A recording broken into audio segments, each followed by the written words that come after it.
nakakasumpong ng kapayapaan, ng mga kagalakan na hindi nasusumpungan sa mundong ito. Amen? Ang papuri, pasasalamat at parangalan. Tugurin po natin ating puso't isipan sa ating Yahweh Shaddai at gawin po natin ang mga panalangin nito sa Kanya. Ang mga papuri, pasasalamat at hallelujah. Thank you, Jesus. Pumuli ka namin. Tanging ang kawalan po ng Yahweh Shaddai. Ay lahat ng papuri, pasasalamat at hallelujah. Thank you, Jesus. Thank you, Holy Spirit.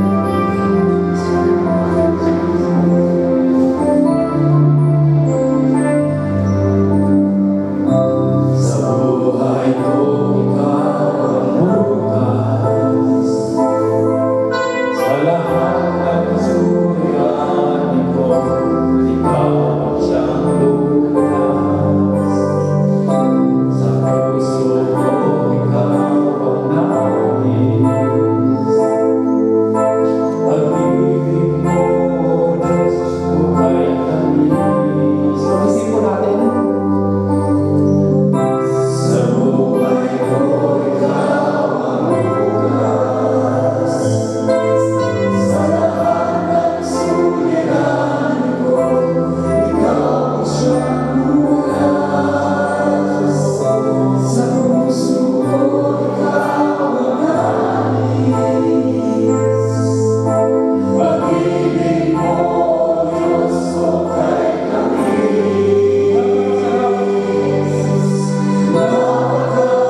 po ang pasasalamatan na alamin. Patuloy po natin magpuri sa Panginoon Yahweh at sa dahil sa ating pag-awit na bless the Lord.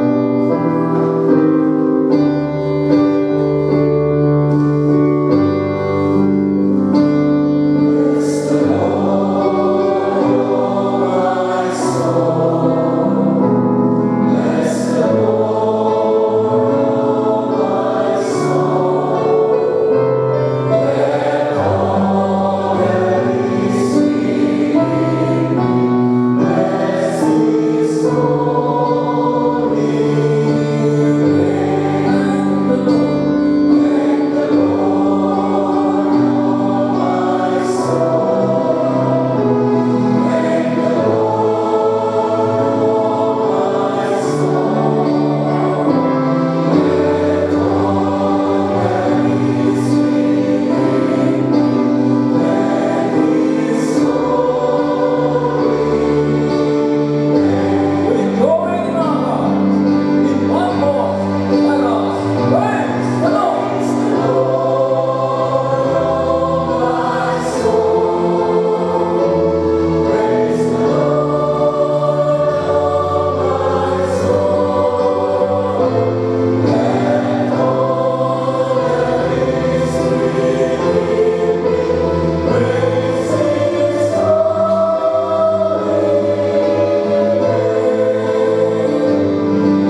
po, amen. Pinakamamahal naming Diyos, aming Yahweh El Shaddai, kapuri-puri ka at kahanga-hanga. Wala kang katulad, wala kang po pwedeng paghambingan maging sa anuman o Diyos, dahil ikaw ang may likha ng lahat ng ito. Kami po ay sumasampalataya at nananalig sa iyo na ikaw ay nandito sa aming kalagitnaan. Ikaw ay Espiritong Diyos na aming sinasamba sa Espiritu katotohanan. Pangako mo sa amin yan na pag may dalawa, higit sa 2 taong nagkakatipon sa iyong pangalan, ikaw ay nasa aming kalagitnaan. At dahil ko po na sa gabi ito'y muli kang mangusap sa amin, ano ang nais mo sa bawat isa sa amin, Lord. Pagpalain mo ang salita mo, at huwag ito'y tumimo sa aming puso at magbigay liwanag sa landas ng aming mga buhay. Maghatid po ito, Panginoon, ng katatagan at pag-asa sa aming lahat. At umaasa kami ito'y susundan mo ng iyong tanda, himalat at babalaghan. Diyos, gamitin mo ang lingkod mo mightily, boldly, and powerfully kasama ang iyong mga awit. At Diyos, sa aming kalagitnaan, maranasan ka at punuin ang lugar na ito ng kalwalatian mo, Lord. Sa pangalan ni Jesus, sa pangalan ng Ama, ng Anak at ng Espiritu Santo, aking purihin ang Panginoon.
Grabe talaga.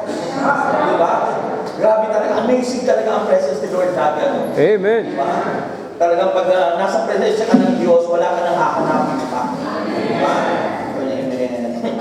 Wala ka nang hahanapin pa talaga. Okay, sapagkat ang ating pag-uusapan ngayon is taken from Zechariah chapter 4 verse 6. Yan. Sa book of Zechariah chapter 4 verse 6. Yan, Zechariah chapter 4 verse 6. Ayon. Zechariah chapter 4 verse 6. Ayon, sabi ko na ng book of Zechariah, so he said to me, this is the word of the Lord to Zerubbabel, not by might, nor by power, but by my Spirit, says the Lord Almighty. Yan ang salita po ng Diyos. Palakpakan po natin yung pinakamalakas. The Lord is Lord in the highest. Thank you, Lord. Ayun po ay ano po may kantang ganyan? No? Ganyan na, recorded yung mga kanta. Pero kanta niya, not by might, nor by power, but my Spirit, says the Lord. Not by might, nor by power, but my Spirit, says the Lord. Di ba? Ano pa tayo yun? Yun ang ayaw. Para paan natin siya. Kaya yun ang Panginoon. Masarap kumawit ang mga kami. Siguro masarap kumawit kasi sa Panginoon. Kay buti-buti mo, Panginoon. Amen. Amen. Alala ko kasi yung nire-record namin ng mga kaunos eh. Kay buti-buti mo, Panginoon. Ano, habang ang hindi umawit, pangit. Amen. Walang pangit na anak ng Diyos, kaya dapat lahat tayo aawit. Kasi nakikita niya na, kay buti-buti ng Panginoon, dami natin ang kanyang presensya. Maganda pala rito, pag marami tumadalo pag dito sa Manakal.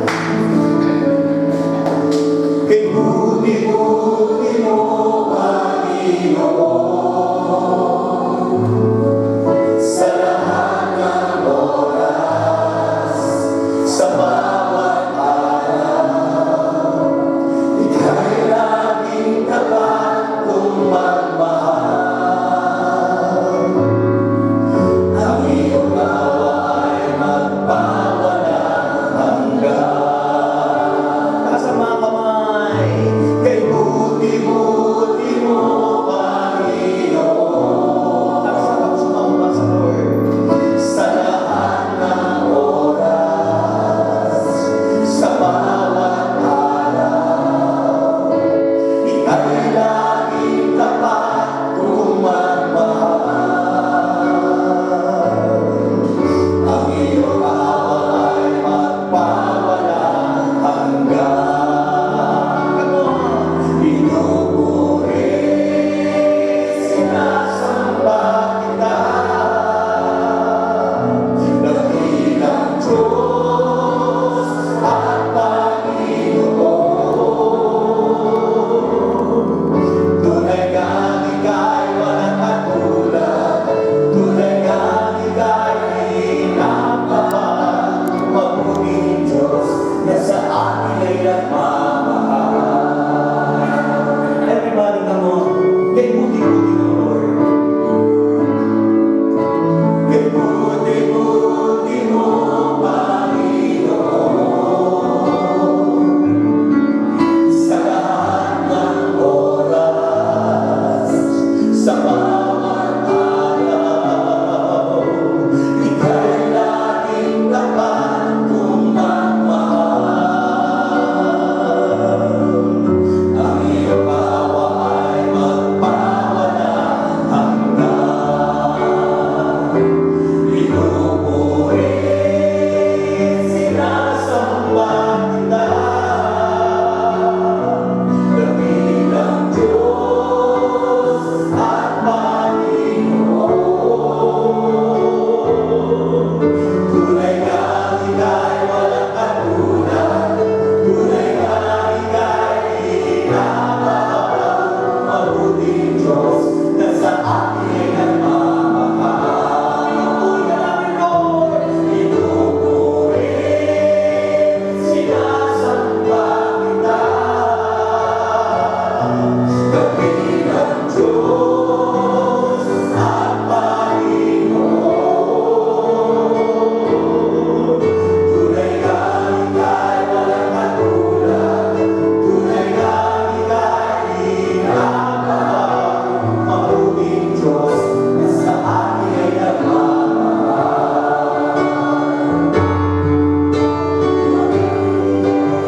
Sinasamba kita,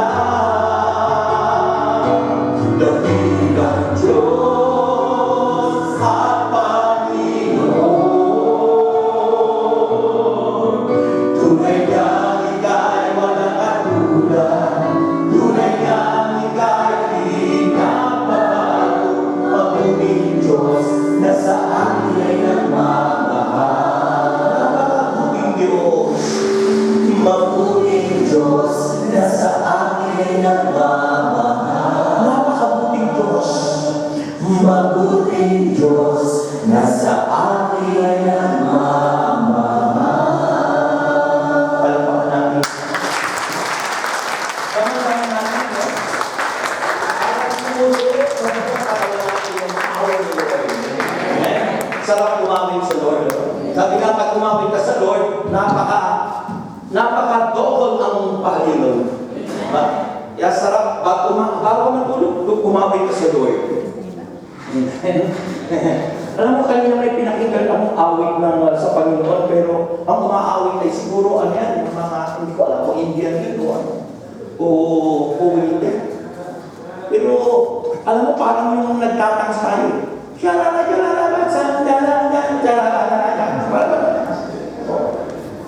Gift of tongues talaga. Grabe. Sabi ko, parehas lang yung tongues natin. At saka, kasi isang espiritu lang yung nagsasalita. Pag Kristiyano kasi yung tongues nila, yung gift of tongues nila, gift tongues of natin, parehas. Parehas yung sound, parehas yung mga word. Bakit? Isa lang espiritu yung nagsasalita sa atin. Kaya that's the language of the Spirit, ano? Kaya nga po, napaka-ultimate sign that you are filled with the Holy Spirit, yung gift of tongues. Yung po yung initial manifestation ng bumaba ng Espiritu Santo. Ha? Kasi diyan dapat nagkakaisa ang lahat ng tao.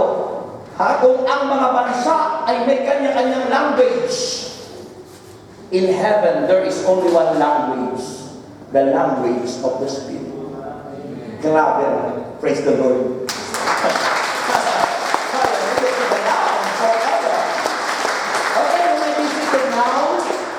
In a wonderful presence of the Holy Spirit.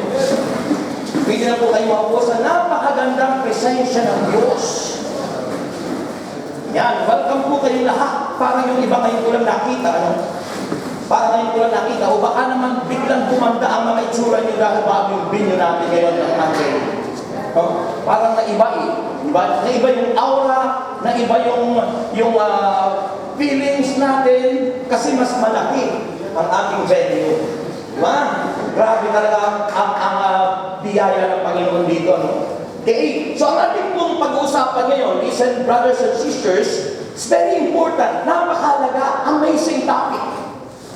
Amazing. Great is the Lord. Amen? Sabagat ang ating pong pag-uusapan is the ultimate needs of a Christian. Yung pinaka-ultimate, pinaka-ruro, ultimate sa peak. Yung po yung pinaka, kung saan yun na.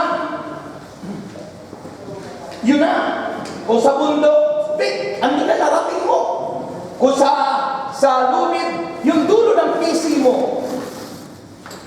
Kung sa goal, na-reach mo na yung goal. Amen? And what is that, brothers and sisters? Yung ultimate needs of a Christian is the desire on fire. The desire on fire. Apoy. Fire. Which is pertaining to the Holy Spirit. No? Napakasarap po kapag tayo guided ng Espiritu Santo. Dahil yun ang iniwan sa atin ng Diyos. Ang Ama ay nakaluklok after His creation. Pagkatapos na lumikha ang Diyos to prepare the needs of mankind, to show His great love for each and every one, pagkatapos na inanda ang lahat ng yon, ay siya'y naupo na sa kanyang trono. And then, ang tao nangilikha niya, nagkasala. At dahil ang tao ay nagkasala, He sent His one and only begotten Son, and that is Jesus Christ. Amen. At nang tayo ay nandiyan na si Kristo, yung po yung history of salvation, nasa kanya lang yung kaligtasan, nagkasala ang tao to restore the relationship of man to God, binigay yung kanyang anak na si Jesus, at yun na ang kaligtasan pag tinanggap natin. At para tayo gabayan ng Diyos, umakyat si Kristo sa langit, lumuklok sa kanilang Ama, at pagkatapos, iniwan niya sa akin ang Espiritu Santo. Amen. The Holy Spirit, the third person in the Holy Trinity. Ang ikatlong persona. Isipin mo, yung po yung sumusubaybay sa atin ngayon. Di ba tinadasal natin? Bakit kaya yung iba hindi maniwala doon? Ha? Bakit? Nasa Biblia mismo, doon sa Gospel according to St. John, si Kristo nung dumating, binautismuhan, even doon sa Matthew chapter 6, ano? Binautismuhan. Pagkatapos po doon, nung bautismuhan siya, andun yung presensya na, nagsalita ang Ama, bumaba ang Holy Spirit in a form of dove. Yung Holy Spirit po, hindi yung kalapati, nag-anyo. Bakit nag-anyo? Kasi Espiritu hindi makikita. Kaya nag-anyo na kalapati. Baka mamaya sambahin yung kalapati. Espiritu kasi, nag-anyong kalapati para makita ng tao na mayroong Holy Spirit in a form of a dove. Ha? Yung po yun. Si Jesu Cristo binabautismuhan at nagsalita ang Ama, ito ang pinakamamahal kong anak na lubos kong kinalulugdan, sundin ninyo sila. Andun lahat yung tatlo, di ba? Ang anak, ang Ama, ang Espiritu Santo, doon sa Matthew chapter 4, yun sa baptism, di ba? Sa baptism ni Jesus. Then after the baptism, dinala si Kristo sa ilang, ang nagdala rin doon, ang Holy Spirit. At pagdating doon, tinukso si Jesus ng demonyo, pero hindi siya natukso ng demonyo. Kapag ang tukso lumalapit sa inyo, at hindi kayo natatangay ng tukso, hindi pa kayo nagkakasala. Kailan nagkakasala ang tao? Kapag pinatulan mo yung tukso. Kapag pinatulan natin yung tukso, yung temptation. Kasi yung temptation, ipinaglilihi yun. Ayon sa sulat ni Santiago, ipinaglilihi ang kasalanan. Yung kasalanan, ipinaglilihi. Kasi pag una muna tukso, pagkatapos yung tukso, isipin mo na yun kung papatulan mo yun. Kaya lahat ng ginagawa ng tao, iniisip muna. Walang ginawa ang tao na hindi inisip muna niya.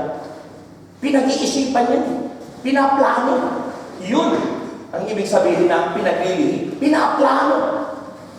Masama o mabuti, pinaplano ng tao. That's how important the ultimate needs of a Christian, the Holy Spirit. Bakit? Without the Holy Spirit, walang magpo-protect, walang mag-guide, walang magpapaalala sa atin. Kung wala yung Holy Spirit, the ministry of the Holy Spirit is to convict people. Conviction. Ministry of conviction. Yung sinabi noon sa ating binasa, so he said to me, this is the word of the Lord to Zerubbabel, not by might nor by power, but by my Spirit, says the Lord Almighty. Ang sagot, lahat ay ang Espiritu Santo. Ang sagot, mga kapatid. Sa Acts 1:8, aklat na mga gawa, sinabi rin po yan, Acts 1:8, and you shall receive power, sabi ron, when the Holy Spirit comes upon you. Nawala. You shall receive power. Acts chapter 1 verse 8. Yan.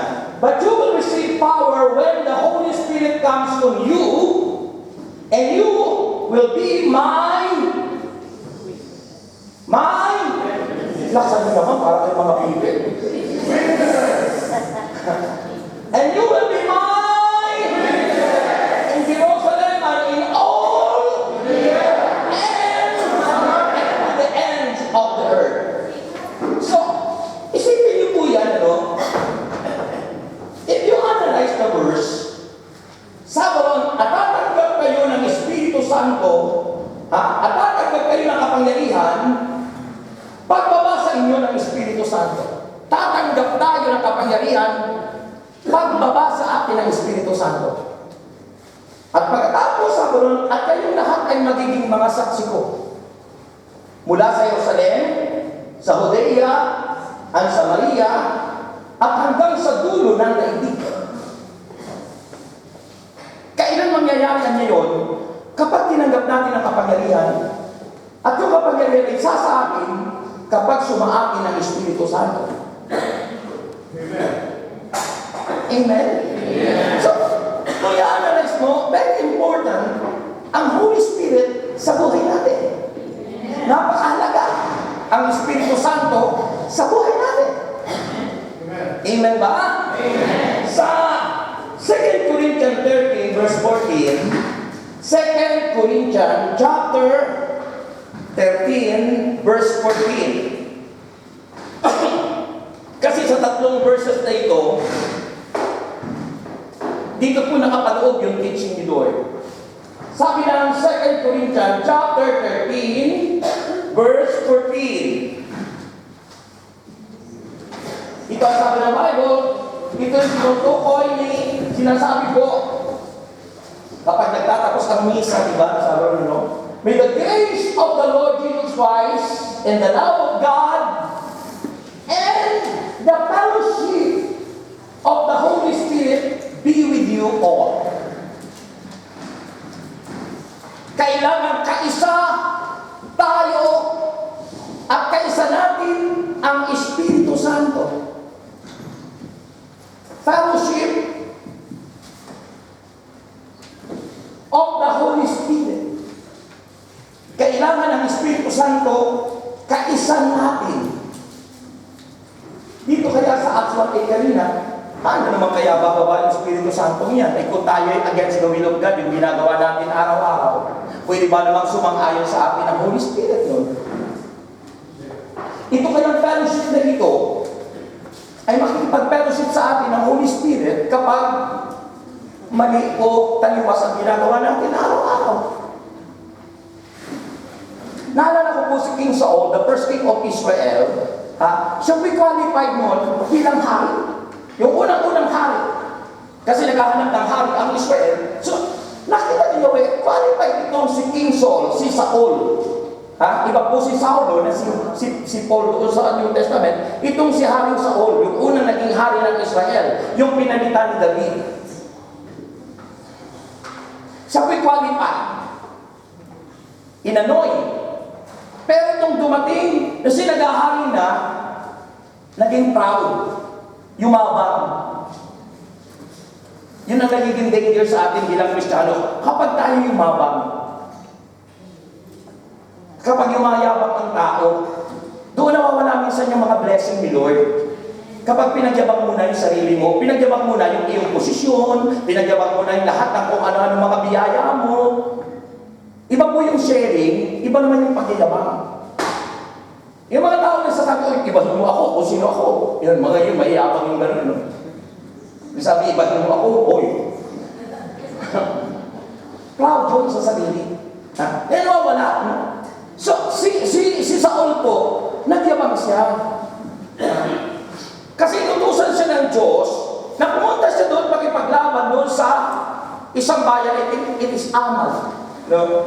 Pagkatapos doon, ang utos ni Yahweh, lahat ng mga taga roon, pati ang hari sa Amalek, si King Agag, patayin silang lahat.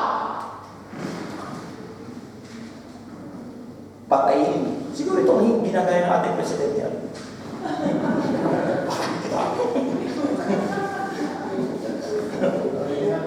Hindi na kumahala dyan. So, utos yun ng hari o ng Yahweh. Patayin lahat. So, pumunta na nakipag-gera si Saul. Si Saulo. Tapos si Saul, si King Saul. So, pagdating po doon, sa halip na pagpapatayin yung mga paging hayop, nakita nila ang gaganda. Ang ginawa niya, ang ganda ng kanyang nasa isip. Ibinukod, at ang sabi, ito'y i-offer kay God. Kung titignan mo, ang ganda ng dating. But this obedience, doon sa will, o doon sa utos ng Diyos. Minsan tayo mayroong ginagawa na, kala natin maganda, pero sumusuway pala tayo sa Diyos. Dahil obedience is better than sacrifice. Higit na mahalaga ang pagsunod kaysa anumang mga mamahaling handog.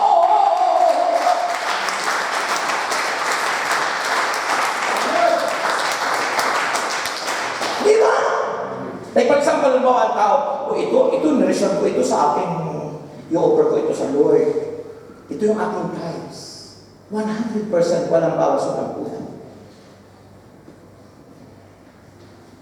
Pagkatapos, nagkaroon ka ng ano gusto mo, may kagastusan. Ay, siguro naman maunawaan ako ni Lord. Kaya gagastusin ko na mula ito. Maunawaan ako ni Lord kasi ang Diyos ay maunawain. Ang Diyos ay mahabagin. Ang ganda! Ang ganda pakinggan! You are disobedient. Sumusuway ka doon sa utos ng Diyos. Iyan ang sinasabi natin. Ganun po ang ginawa ni Saul. Ang ganda ng kanyang purpose. The purpose is, ibukod ko ito kasi I need to offer this to God kasi nagtatagumpay sila sa gera. So kaya lahat ng ito, ng mga nasamsam natin, sa halip na patayin ko ito, kailangan ito i-reserve ko for the Lord. Pagkatapos, itong haring si Agag, sa halip na patayin, binihag niya. At pagkatapos, pagdating, bihag niya buhay, ipinarada niya. Ay, oo nga naman sikat siya. At sasabi, abay, ang galing na hari, ang matapang na hari ano yan, lugar na yun? Ha? Ang tapang na hari ng Amalek, si Agag, ay nabihag. Ay, kaya ang tapang nito, papalakpak ang mga tao sa kanya. Ha? Papalakpak kasi nabihag niya pinarada. So, mali ang purpose. Ang utos ni Yahweh, sugurin sila, irahin siya, patayin ang lahat ng nandun, maging hayop at maging hari. Pagsuway. Why it was happened, brothers and sisters? Because kapag ang tao ay hindi na sensitive sa voice of the Spirit, ang sarili mo na ang masusunod. Amen.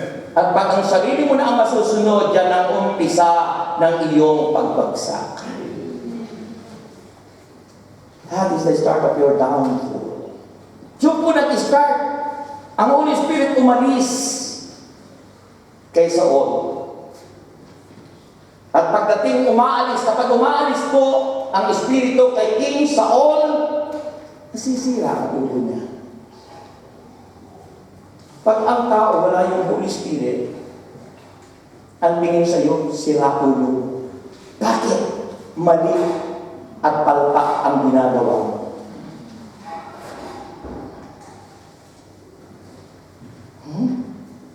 Kaya mahalaga po yung Holy Spirit. Kaya anong nangyari? Yun ang umpisa ng pagbagsak ni Saul at doon naghanap ang Diyos ng papalit sa kanya. Sino ang pinili? Si David. Mga kapatid, kapag wala po at di pinahalagahan ang Holy Spirit sa buhay ng tao, mga kapatid, hindi tayo magtatagumpay. Kasi yun yung iniwan ng Diyos sa atin. Kaya yung tatlong verses, mga kapatid, doon sa Zechariah, doon sa Acts 1:8, at doon sa 2 Corinthians 13, verse 14, lahat doon ay pagpapahalaga sa Holy Spirit, not by might, nor by power, but by the Spirit, said the Lord of hosts. At pagkatapos doon sa Acts 1:8, and you shall receive power when the Holy Spirit comes upon you. Kung hindi nasa iyong Espiritu Santo, you have no power. You cannot do something good for God. Kung walang kapangyarihan tayong taglay. Hindi natin magagawa kung anong kalooban ng Diyos without the Spirit of God in us. Amen. Kung wala ang Holy Spirit sa atin, wala tayong magagawa. Hindi natin magagawa magmahal sa ating mga kaaway. Hindi natin magagawa magbigay ng tithes kapag wala ang Espiritu sa atin. You cannot give it because yourself is the one who controls your life. Amen. Kaya halata po sa amen nyo. Amen. Purihin si Lord. Halata po ang inyong mga palakpak sa Panginoon. Alam mo, na ako po ay masuwayo pa sa Lord. Talaga naghihirap ang buhay namin. Sabi nga, kung may kasabihan isang kahig isang tuka, eh di pa may tumuto ka. Hindi isang puro kahig na lang. Kapag tayo po'y masuwayin, hindi tayo gagabayan ng Holy Spirit. Amen. Parang si Saul, hindi na sinabayan ng Holy Spirit, umalis sa kanya. Kasi po ng panahon yun, the Holy Spirit is in and out. Kapag mayroong ginagawa sa Old Testament time, ang Holy Spirit po umaalis. Eh ngayon, sa New Testament time, it is His promise that He will remain in our heart. Ang problema, nananatili nga siya doon. Pero remember, the Holy Spirit is very obedient sa taong tinatahanan niya. Susunod lang po siya kung ang taong yun ay masunurin sa Diyos. Pero kung hindi po susunod, mananatili lang siya doon. Hindi siya kikilos. Because you don't let Him to move. At kikilos lang ang Espiritu Santo sa isang tao. Tandaan nyo, kikilos lang ang Espiritu Santo sa isang tao kung ang taong ito'y obedient to the will of the Father. Hallelujah!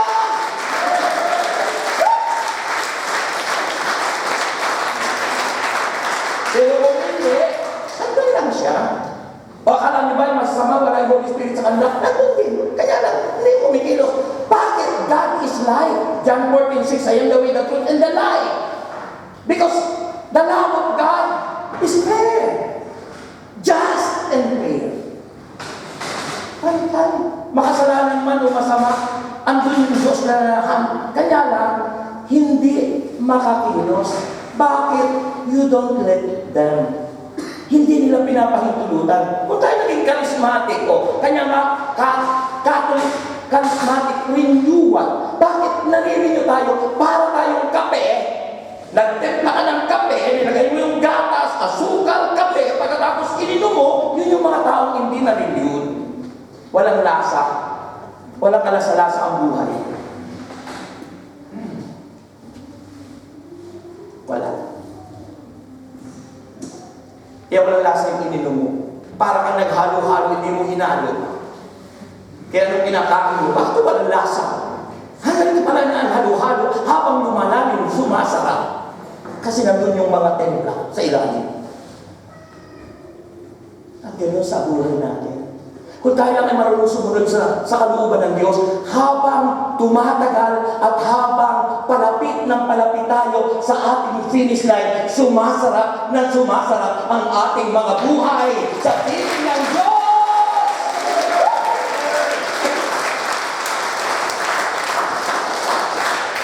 Ba't yung mga tao nagpapakamatay?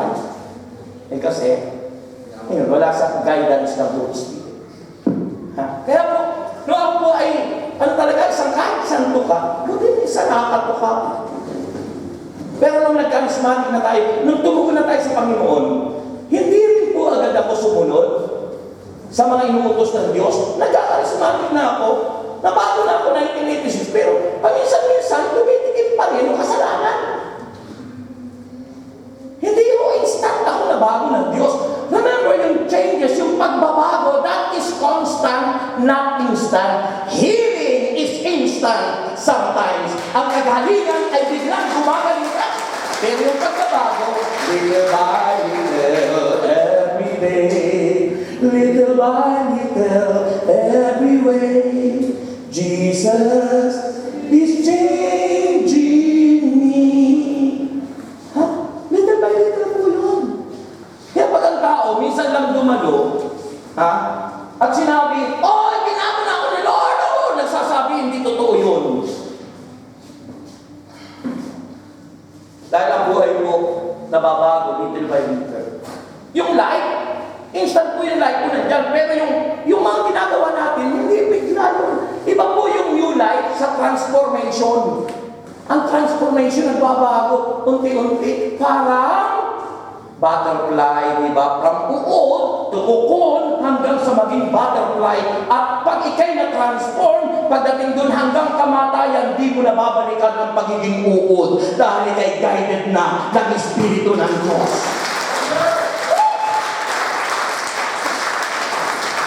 Eh pag bumabalik ka mo sa katauod mo, you are guided by demons. Ikaw ay guided ng masamang espiritu. You are not guided by Spirit of God. Ba't hindi ka nakakatingin sa akin? Simple sinasabi ng banal na kasulatan.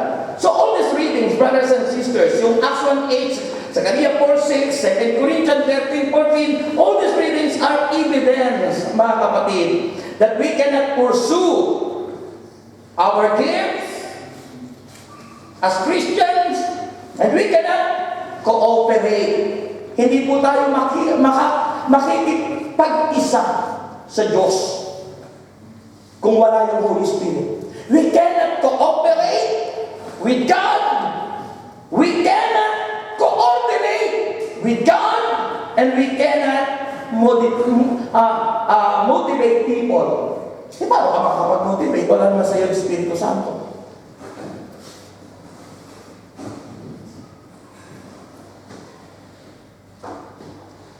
Cooperate, coordinate, and motivate. Dapat yun magmumove at kikilo sa buhay natin. Pag hindi tayo nakikikooperate sa Diyos, hindi natin magagawa. Ni ang God nga hindi niya sinulong. Tayo, magaling. Grabe ang Diyos, but we have part. Meron tayong gampanin para matupad, mangyari sa buhay natin ang lahat ng plano ng Diyos sa mga buhay natin. Ang hirap.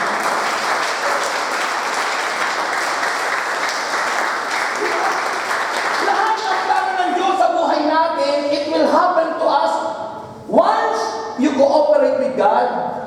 Dahil sasabihin ng Panginoon, ito yung mangyayari if you do this, if you do this, if you do this.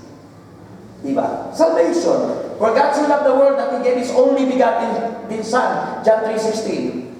For God so loved the world that He gave His only begotten Son, that who, ayan, kailangan kang sumampalataya, that whosoever believe on Him should not perish.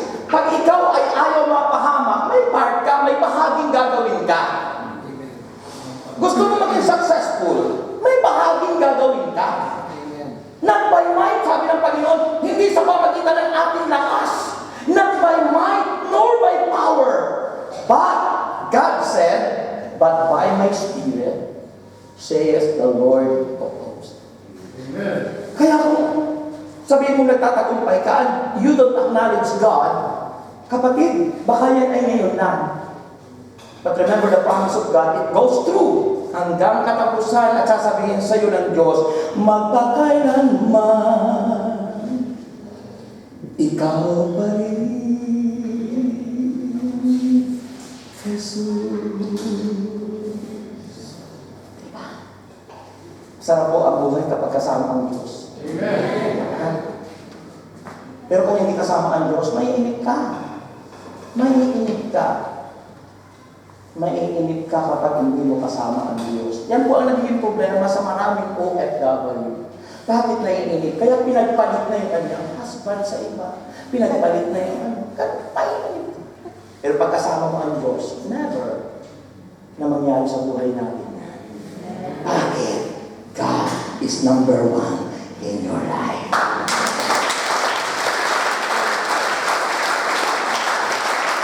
Halatayan sa palakpak!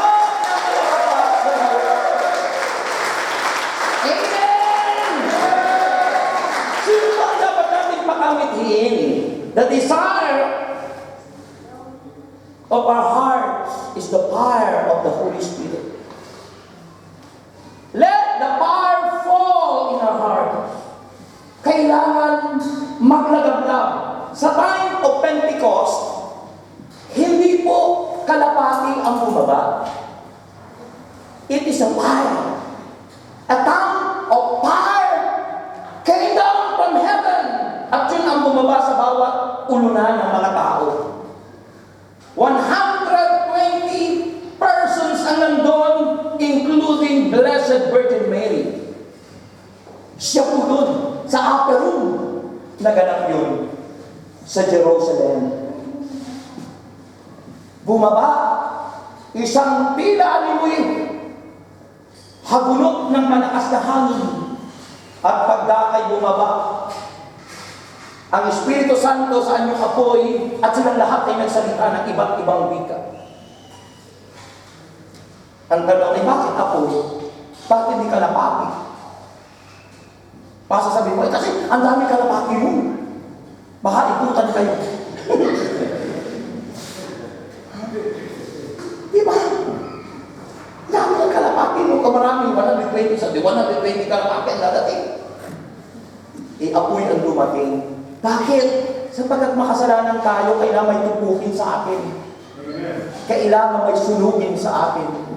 Kailangan mayroong matupok sa bawat isa sa akin.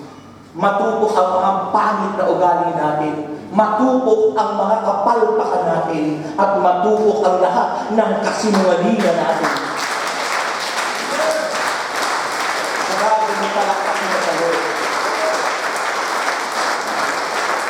Kaya at silang lahat ay natupok. They were purified by God. Nasunog, natupok ang kanilang dati at lumang pagkatao. It's because of the fire of the Holy Spirit. Alam niyo, mahalaga po yun. Yun ang tunay na born again experience. Yun ang tinutukoy sa John 3:3 that unless a man is born again or born from above, the original manuscript is born from above. Because all that came from above is Spirit. Espiritu. Alam nga naman galing sa itaas, mga bato. Ha? Si General pa. Kung mga bato, babaksak, bubukulan tayo. Pero apoy, lahat, espiritu, pagaling sa taas. Ha? Baka may nagdadasal ka, Panginoon, umulan naman ng pera. Eh kung mga barya yun, mabubukulan tayo.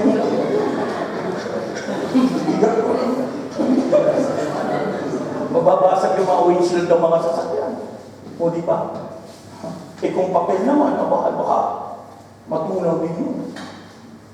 Tignan mo. Nagpipray, di ba umulan ng pera? Diba? Mga kapatid, tignan mo. Apoy ang bumaba sa kanila.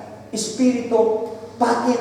All have seen, all short from the glory of God. May dapat tupukin, may dapat magbago, so that we become truly born again, born from above. It is because of the Holy Spirit. It came down to you, and your heart become His temple. 1 Corinthians chapter 3, verse 16. Amen.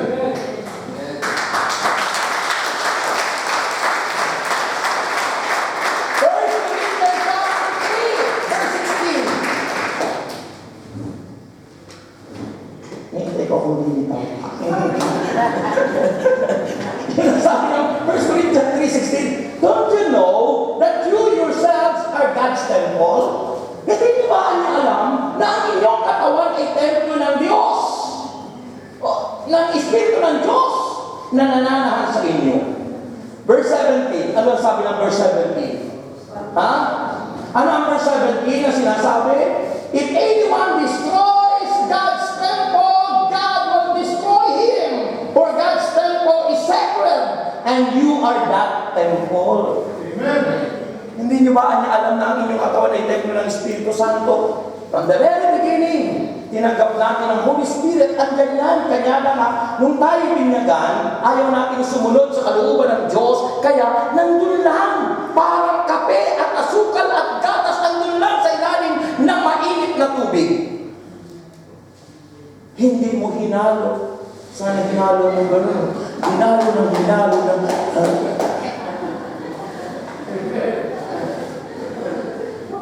pag hinalo mo yun, may lasa na. Di ba? Yun po yun. Kaya ano sabi nun? God will if anyone destroy God's temple, God will destroy him. For God's temple is sacred, and you are the temple. Destroying the temple of God once we disobey. Amen. Once we disobey to the will of God, we destroy the temple of God.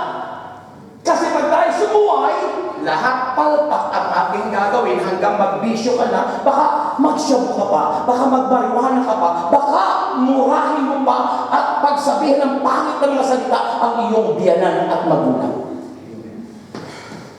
because you are not guided by the ultimate needs of all Christians.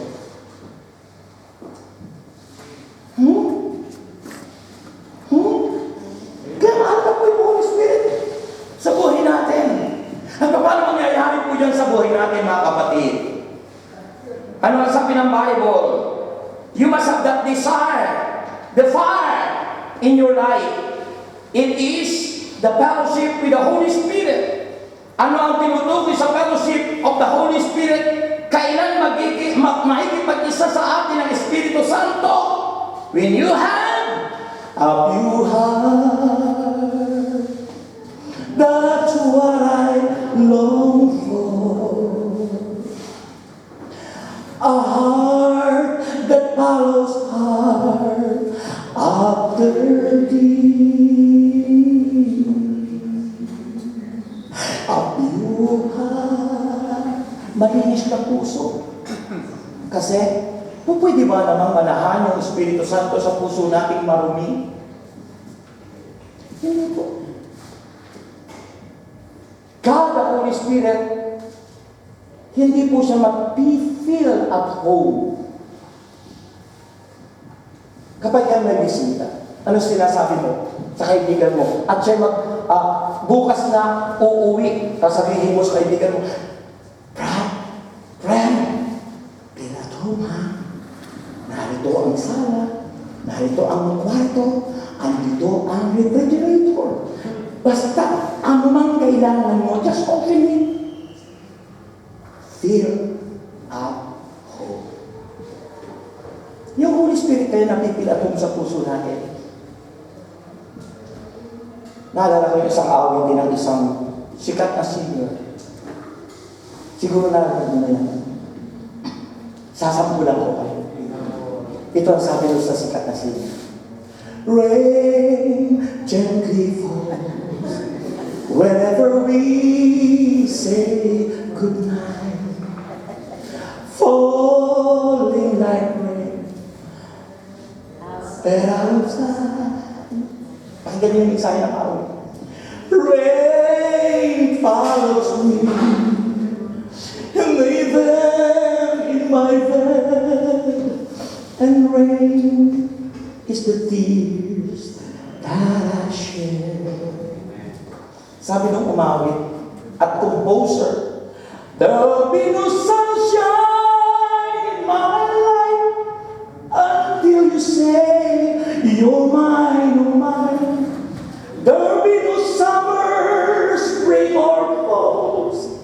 It stays like winter time, but I can never say I can.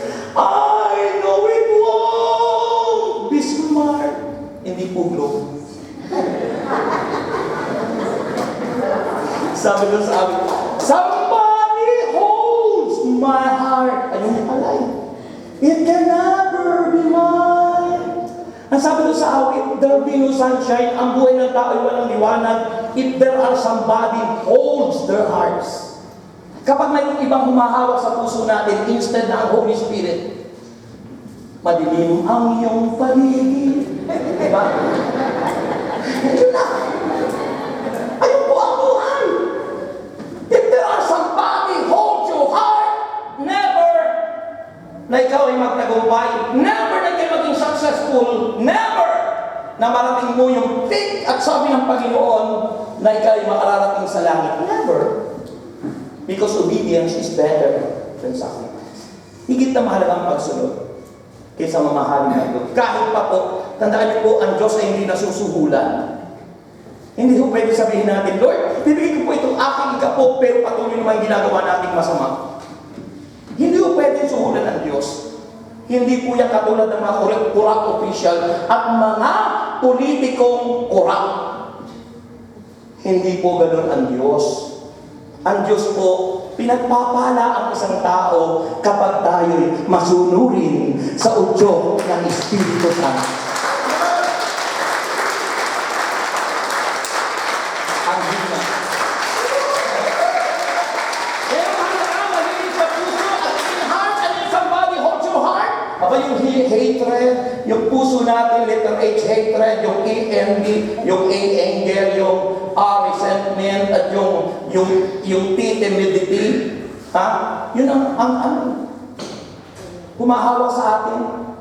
Mga pusong bulok, sabi ng bukod Jeremiah. Pusong bulok, Jeremiah chapter 31 at Jeremiah 17 verse 9. Sa bukod Jeremiah chapter 17 verse 9. Ano sabi ng Jeremiah 17 verse 9, mga kapatid? Sabi noon, Jeremiah 17:9, the heart is deceitful above all things and beyond cure. Abay, wala na lunas. Who can understand it? Sino makauunawa sa puso ng tao? Ito ay mandaraya at walang katulad. Wala na niyang lunas ang kanilang kabulukan. That is someone who holds your heart. Kapag ang puso mo'y bulok, mga kapatid, punong-puno ng hatred, sama ng loob. Punong-puno ng inggit, envy. Punong-puno ng galit, anger. Punong-puno ng resentment, hinanakit. At punong-puno ng pagkamahiyain, timidity. Doon sa Acts 1:8, hindi tayo mahihiya sapagkat tayo magiging makasaksi ng Diyos. From Jerusalem to Judea hanggang Samaria and up to the uttermost part of the earth, sabi ng Bible. Once the Holy Spirit comes upon us, hindi tayo mahihiya. Di ba? Amen? Amen. Bakit ako mahihiya? Bakit tayo mahihiya kung ang Holy Spirit ay nasa iyo? Amen. Ha? Ikahiya natin kung masama ang ginagawa natin. Kung mabuti ang ginagawa natin, ipagpatuloy natin ang maganda natin ginagawa. Ikahiya natin. Laban natin ang demonyo. Laban natin tayo. Clean heart, mga kapatid.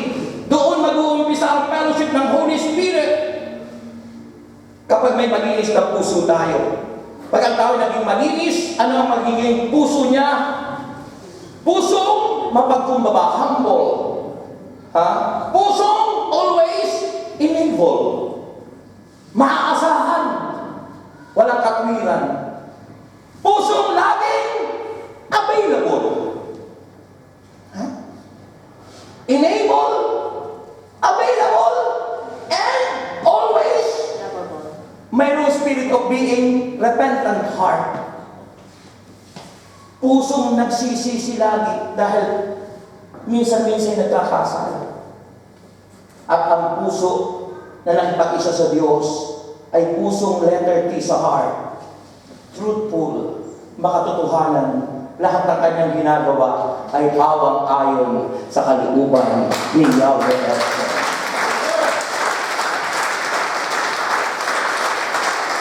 Hindi mo naawitin ng girl, be the sunshine in my life until you say you're mine, you're mine.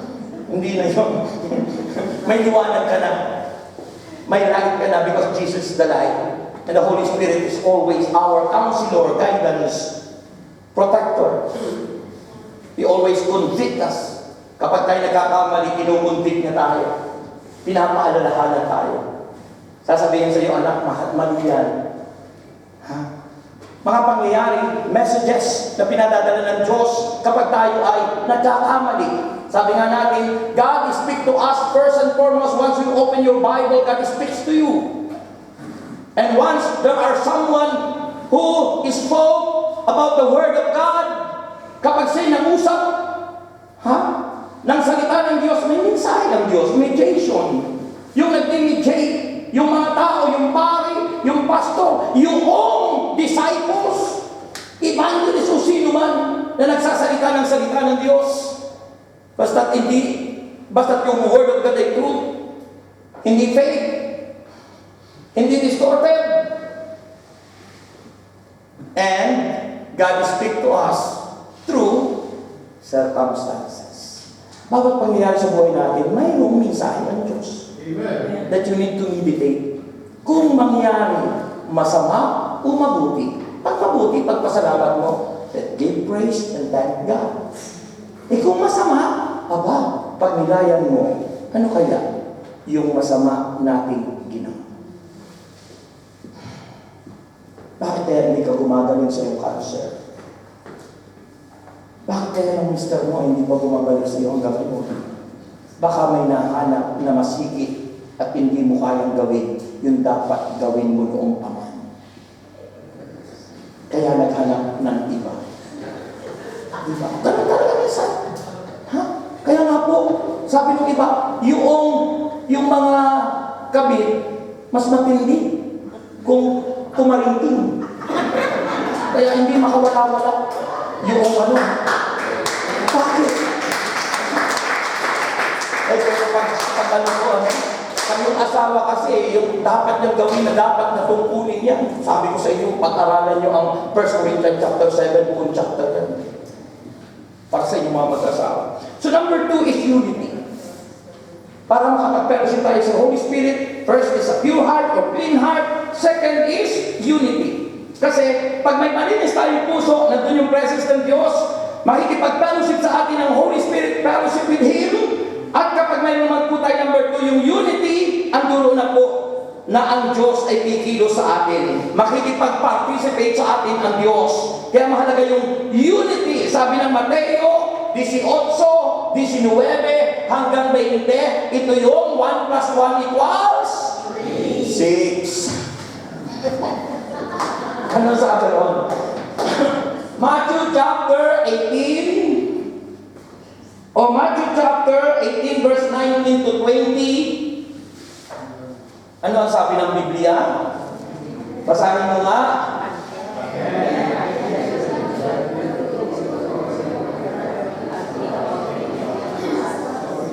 Hindi ko naintindihan yung pagbasa mo. Hindi nyo lakasan. Laksan nyo nga.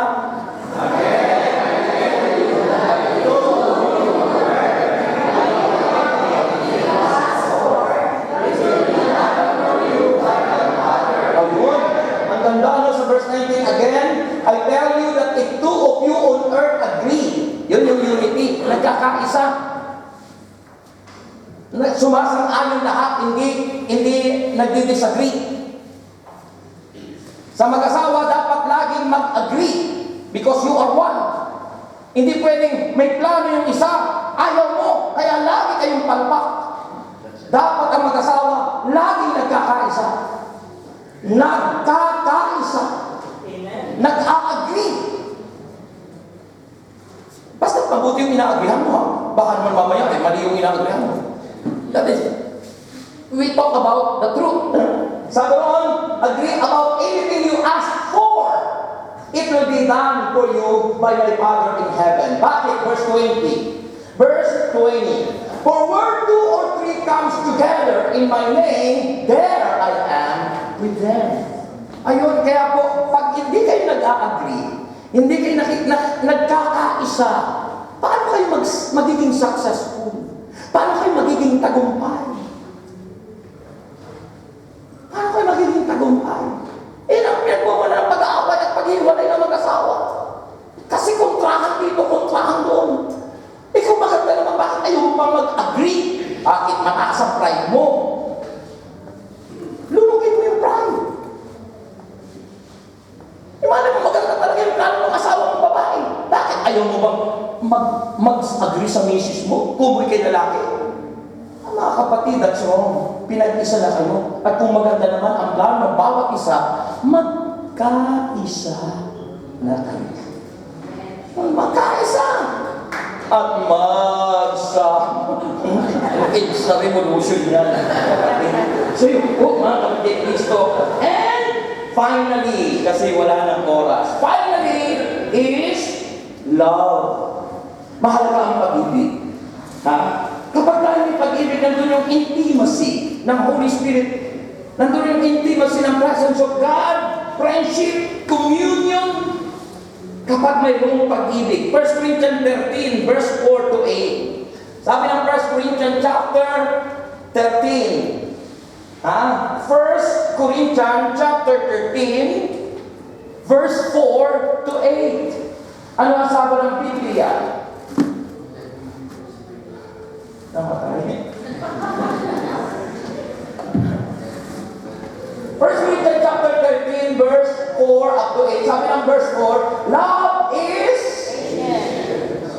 patient. Love is kind. Love does not envy. It does not boast. It is not proud. Verse 5. It is not rude. It is not self-seeking. It is not easily angered. Hindi madaling magalit. It keeps no. Ayan, napakaganda nun ang pag-ibig. It keeps no record of wrong. Ang tunay na nagmamahal, kinakalimutan ng nakaraan, hindi nag-iingat ng mga maling ginawa ng kanyang partner. Amen. Sabi ng pag-ibig, it keeps no wrong. Ano nawala? It keeps no record of wrongs. Yun ang pag-ibig eh. Kaya alam mo kung sino talaga nagmamahal sa'yo. Hindi na binabalikan, hindi na naging historical. At pagkatapos mag-historical, nag-hysterical na. Kasi inaalala lagi yung nakaraan. Kalimutan niyo yung nakaraan, huwag yung balikan pa yung nakaraan. Bakit? Ano mangyayari kapag babalikan niyo? Hindi kayo magkakabalikan mag-asawa niyo. And, verse 6, ano sabi ng verse 6? Love does not delight in evil, but rejoices with the truth. Yan. Hindi natutuwa sa gawaing masama. Kinatutuwa ay yung katotohanan. Verse 7. Love, it always protects. Ang tao may pag-ibig, nag-iingat, always trust, nagtitiwala, always hopes, lagi may pag-asa. Lagi may pag-asa, kapatid. Lagi may pag-asa. Nababalik siya. Lagi may pag-asa. Always persevere. And verse 8, finally, love never fails. Love never fails. But where there are promises, they will cease. Where there are tongues, they will be still. Where there is knowledge, it will pass away. Kaya mga kapatid, love never fails. Dahil nga sa pag-ibig, akala ko kanina, June na. June 4 bukas, sabi ko, Ma, happy birthday. Bakit natawa ng tawa? Kasi June 4 yung birthday niya, na-post ko pa sa Facebook. Sabi naman ng anak kong bunso sa una kong wife, ganyan naman talaga si Papa, advance lagi. Advance lagi. May kakampi ako eh. Sabi ko, sorry po, mali. Kasi napanaginipan ko kako siya. Sarap kapag nagmamahal, napapanaginipan mo siya. Diba? Kapag kayo nagmamahal sa Diyos, napapanaginipan ng Diyos. Pero pag hindi kayo nagmamahal sa Diyos, napapanaginipan yung demonyo. Mga kapatid. Kaya yung po ang napakahalaga. Yung ultimate nature of Christian is the Holy Spirit. At mangyayari lang yun sa atin na ang Holy Spirit ay makipag-fellowship sa atin, magkaisa ang Ama, Anak at Espiritu Santo sa buhay natin kung malinis ang puso natin, kung ano isa? Nagkakaisa, kung may pag-ibig at pagmamahal sa puso. Tayo na kayo kasi 10 minutes na.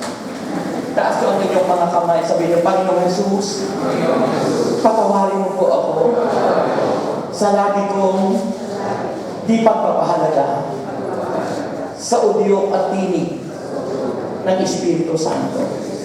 Ngayong oras na ito, patawarin mo po ako at muli, inaanyayahan ko ang Espiritong Banal na pumasok at maghari sa aking buhay. Let's declare, come Holy Spirit, and fill our hearts with His power. Open your hearts to Him. Hallelujah. Come Holy Spirit, fall fresh on me. Fill me with your power. Satisfy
by God into your heart.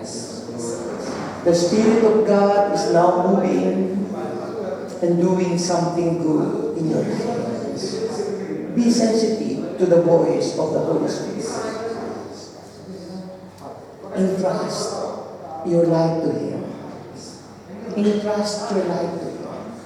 Pagkatiwala mo sa Kanya ang buhay mo. Pagkatiwala mo sa Kanya ang buhay mo, brothers and sisters. Entrust your life to the Holy Spirit. Hindi ka mapapahiya. Hindi ka mapapahamak. When the Holy Spirit comes upon you, He will give you power. He will give you the divine wisdom. And He will give you a gift from Him na magiging mong guide for your success. Claim it right now in the name of Jesus Christ. By the power of the Holy Spirit. Believe and accept Him. Claim that your heart now become His temple. You claim that He is now there. Siya na yung hahawak ng puso mo. There is to somebody hold your heart. But the Holy Spirit is now. He holds your heart. He holds your heart. Hawak niya ang puso natin. Claim. And Father, I claim, Lord God, your power, your anointing, deliverance, healing. We claim, Lord, in the name of Jesus. And we claim, Lord, we will obey in your word, in your will. We will obey. In Jesus' name, amen. Palakpakan po natin si God. Yung pinakamalakas na palakpak sa Panginoon. Hallelujah! Hallelujah! Once na ang puso mo'y hawak ni Jesus o ng Holy Spirit, hindi ka mahihirapang sumunod. Amen. Alam mo, mahirap sumunod sa kapag wala tayo. Kasi sarili natin. Pero pag hawak tayo ng Holy Spirit, hindi mahirap. Ako dati ganun, hirap na hirap akong magbigay ng tithes. Lalo na kung lumalaki. Pag malaki na, nangihinayang ka. Yun ang mga timsong ng mga nangihinayang. Pinangihinayangan. Hindi niya alam, yun ang secret of success. At yun ang sikreto ng healing. Yung mahirap sa Diyos, yung mahirap sa tao, sa Kanya'y napakadali. Amen? Amen. Kaya po, sa susunod ko na itutuloy yung mga sharing ko sa inyo. Okay? So ngayon po, itaas ko ang inyong mga prayer requests. And believe. Kasi po, nung ako'y hawakan ng Holy Spirit, hindi na ako nahirapang ibitaw yung full amount of my time. Lahat po ng dumarating sa akin. Ano ba katulad ng mga, yung mga stipend na natatanggap ko, even the small amount na binibigay sa akin, pagdating namin sa Amor Solo, full na binibigay namin sa servant leader. Subukan niyo po na gawin na magbigay ng tithes sa gawain ng Diyos. Kung hindi ibuhos ni Lord ang masaganang pagpapala sa inyo, magugulat ka. Ako po'y na-amaze. Yung sinasabi ni Brother John nung umuwi, may sasakyan ng bago si Brother Rex. Kasi sa tagal-tagal, pero bakit nung lang dumating? Kasi hindi dapat mainit. Sabi na lang is patient. May tiyan. Diba? Tapos, nakakagulat. Sa susunod ko na surprise na lang. ang grabing hibala ni Lord. Okay, taas po natin ang lahat ng yan. Magugulat ka eh. Minsan may paparada sa iyong sasakyan sa tabi ng bahay mo. Magbababa ng taksan-taksan. Anong ibig sabihin taksan-taksan? Maraming biyaya. Magugulat ka. Kala mo kung saan galing delivery yun. Sipin mo, ganun nakakagulat. Minsan galing pa sa ibang bansa. Sa ano. Minsan nagulat talaga ako sa mga, Brother Rex, ito, ay grabe, mga kapatid. It's because of being obedient. Amen. Lalo na sa pagtatayos o pag-ikot. Amen. Ama namin Diyos, nagpapasalamat po kami. It's because of the Holy Spirit, O Lord, na Ikaw ang nagkokontrol sa amin. Nagagawa po namin ang lahat. Pero kung wala ka sa amin, di namin magawa dahil ang sarili namin ang nagkokontrol sa amin. Kaya naman nagpapasalamat po kami sa gabi ito sa biyaya ng kaligtasan at sa biyayang pinaka-ultimate Lord, ang Espiritong Banal. At danahin ko po na sa gabi ito, pagpalain po at i-convict ang lahat ng nakinig ngayon upang maisabuhay po namin ang iyong salita. Pagpalain po ang mga bagay namin tinataas, ang mga bagay na ito, basbasan, pagpalain ang mga panyong asin, langis, Biblia, wallet, bag, passport, papeles, at lahat ng aming mga prayer requests ay inaantin na po namin, kami lahat ay answered prayer namin. Amen. And Lord, ang mga alay, mga handog po namin, ibalik mo ito sa amin tulad ng iyong pangako, siksik, liglig at umaapaw. Kasama po ang lahat na ma-intention po namin pa prayer request. We claim, Lord God, in Jesus Christ's name, as the saying, give thanks with a grateful heart of Jesus. Ihandog na po namin as we sing, give thanks. With a grateful heart, give thanks to the Holy One. Give thanks because He's given Jesus Christ, His Son. Give thanks with a grateful heart. Give thanks to the Holy One. Give thanks because He's given Jesus Christ, His Son. Everyone sing. And now let the weak say, I am strong. Let the poor say, I am rich. Because of what? Because of what the Lord has done for us. Oh, you know. And now let the weak say, I am strong. Let the poor say, I am rich. Because of what? Because of what the Lord has done for us. Give thanks. Give thanks. We give you thanks and praise. Give thanks. We give you thanks, Lord. We give thanks.